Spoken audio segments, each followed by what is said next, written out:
Ciao amici di VGN, siamo qui insieme a uno degli sviluppatori di Cyberpunk 2077, appunto nella room di CD Projekt RED. Quindi gli diamo il benvenuto.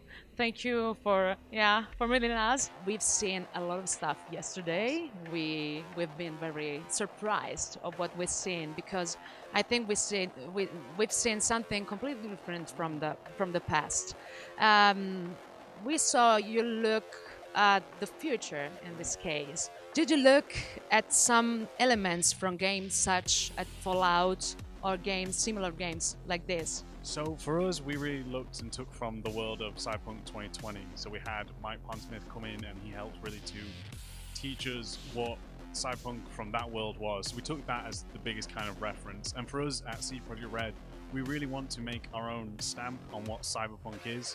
So as much as learning from Cyberpunk 2020, we want to make our own mark, and that's the most exciting thing for us, is we get to put our own stamp on what Cyberpunk is, the genre. So that's really cool for us.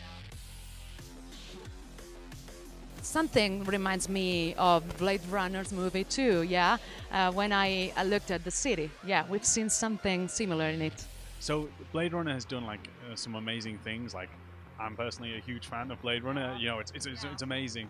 But as I said, like the one thing we want to do is have a different take on Cyberpunk. And as you saw with the trailer and with the demo, with it having quite a vibrant color palette as well, that's one of the things we want to show as well and have our own kind of twist on it for sure.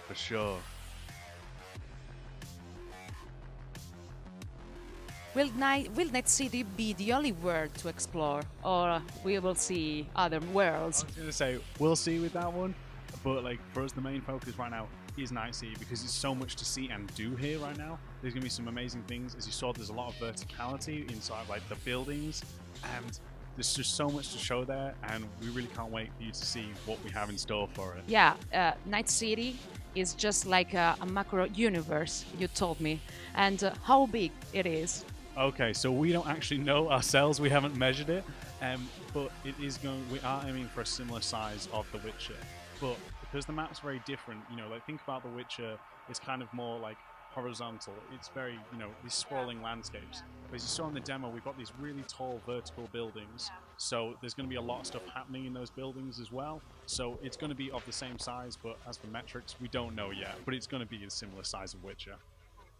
In The Witcher, you choose to not localize languages, dialogues. You keep that because it was very important to have that kind of dialogues.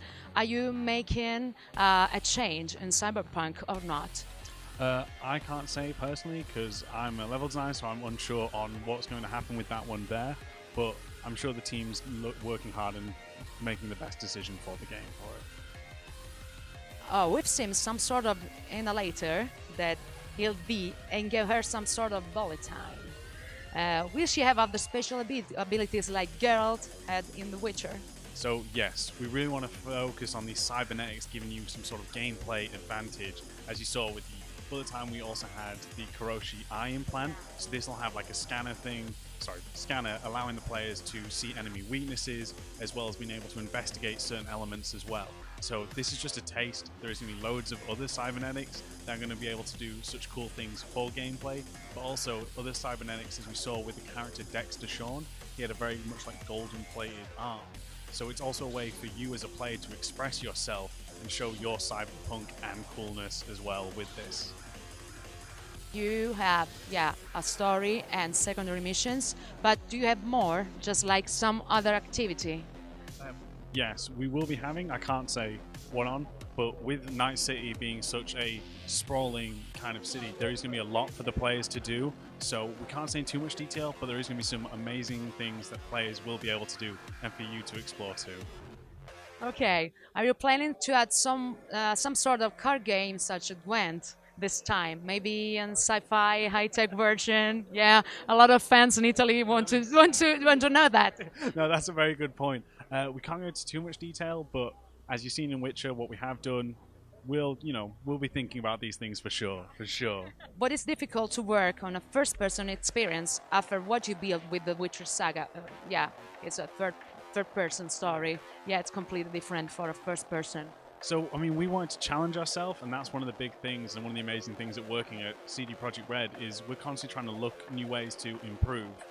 And with it being first-person perspective, we really wanted to help kind of immerse the players more, make it feel like it's your story. As you saw, there's a creation system as well, so being in first person allows us to put the player into the world better and more, like I said, immersive. And we really want that there for sure. If you have to change the perspective to a third-person game, how this would impact the development of the game? Right, so we won't be able to switch from first to third, we're just solely going first. The only reason is because we think it would kind of break the immersion. We really want to keep it just in this range of view because we think we can do so much with this. So we're just going to keep it in the first person perspective. Yeah, yesterday we saw you can customize your character. Yeah, it's cool. Do you think that the fact we are having a random character as the main character of the story instead of a fixed character like Geralt will make the story less effective? No, we don't. The reason we've done this is we've chosen it because we think it's a better way to keep the player like hooked. Because your Cyberpunk is going to be different to my Cyberpunk, and it's not just only going to be in looks, but it's going to be with the gameplay as well. We have the fluid class system where we have such things as solo, techie, and netrunner, but you can pick which elements you like and make your own play style with that. So we think having it this more customizable character will make you and keep you in Night City for longer. We've seen yesterday you have different cars and bikes and vehicle and flying cars. Will you be able to call the car wherever you are, like you did with Rotilia? That's an interesting one. All we can say for now is that we're going to have many different vehicles for you to use. And I mean, good throw with Roach there. No, that's brilliant. I hadn't even thought. But yeah, no, we're going to have a lot of different vehicles for the player to use for now. As for like a specific one, we're still in the process of deciding that one. The Witcher had always had dark tones and sometimes rude, violent situations with lots of mature themes. Cyberpunk seems to be going on the same direction. Maybe even more thanks to themes such as crime, sex, violence. Do you think that this setting will allow you to explore even darker themes and situations? We're just living now, actually. Yes, we're really wanting to use this. I mean, it's a mature world. We want to show that. And we're not just doing it just for the shock factor. We're doing it because it has an impact on the story that we're trying to tell. Like the beginning in the demo where you saw where these scavengers are, kidnapping people and taking their, cybernetics. That's a scary thing, and we're showing that because it's the horror of that city, so we really want to show that in its kind of truest form, so we don't want to shy away from it. So yeah, we'll be going into those themes. In The Witcher 3 you have lots of missions in which you had to investigate and explore the environment. Can we expect more of this in Cyberpunk, just like some dungeon or something similar? So there is going to be a lot for you to explore, and with that eye scanner we talked about earlier, it's only giving you more sort of a sense of in terms of inspection and using that to explore the environment. So yeah, we want you to come here and explore. We want you. It's not just about the action, it's also about seeing Night City. So we want that. Are we going to have some super bosses like in The Witcher 3? I can't say for now, but there's definitely going to be some really cool characters that you're going to meet for sure. How will the progression and the class system work? So we're still designing this right now. We've got a lot of team, and with this being a role-playing game, this is really important to us because leveling up is so an integral part of role-playing. So we're taking a look and really making sure that it comes off right, but there will be a strong element of this within the game. I saw Siri talking with Geralt, telling, oh yeah, I walked in time and saw strange machines. So, can we expect to see her in some place? Can we find her in some place? We have to explore. We're not making a multiverse, so we won't be able to do that, so I'm afraid. So we can't comment on Easter eggs or anything like that. How the weapon system work? Can you customize them? How many guns can you bring with you? I saw 4 guns, right? Yeah, so there's going to be a lot of guns available. As for the right number, we don't know right now. But as you saw, there's different types of weapons as well. We're going to have these technical weapons where, as in the demo, if you charge that up, that can shoot through cover, destroying that. We also have the technical weapons where you can make them ricochet around, and the smart weapons which also target enemies to shoot round cover. So there's going to be amazing stuff that you can do there, things that you've probably not ever seen in other games. I'm sure you thought that when you saw the demo as well. And there's also going to be stuff like the katana and the mantis blades as well. There's going to be a lot of different types. So we're really focusing on making sure that combat is really, it's a real crucial part of the game, as well as having some sort of interesting elements from it as well. Yeah, we've seen a little glimpse of the blades. How do they work? What can you do with them? So as you saw, we can use them to hold our position when we're on the wall. We can climb up the walls as well. We can use it to take down enemies. There's quite a lot that you can do with it. Don't want to give too much more away, but as you saw, there's some amazing things, and combining it together where you reach higher heights to like survey the land and then also come down with that deadly attack. It's some amazing stuff.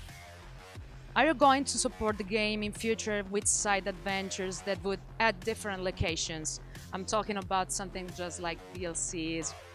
So we will be having DLCs later, and like in The Witcher, there will be free DLCs as well. But right now we're just focusing on the main game, because that's the most important, because we want you to love it. Exactly, and we want you to come back to it as well, so when something like that comes out, you will want to come back to this world. So right now we're focusing on this, but we will have that in the future.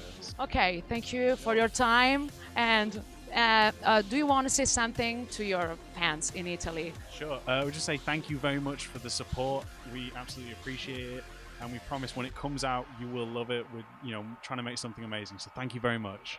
Thank you very much.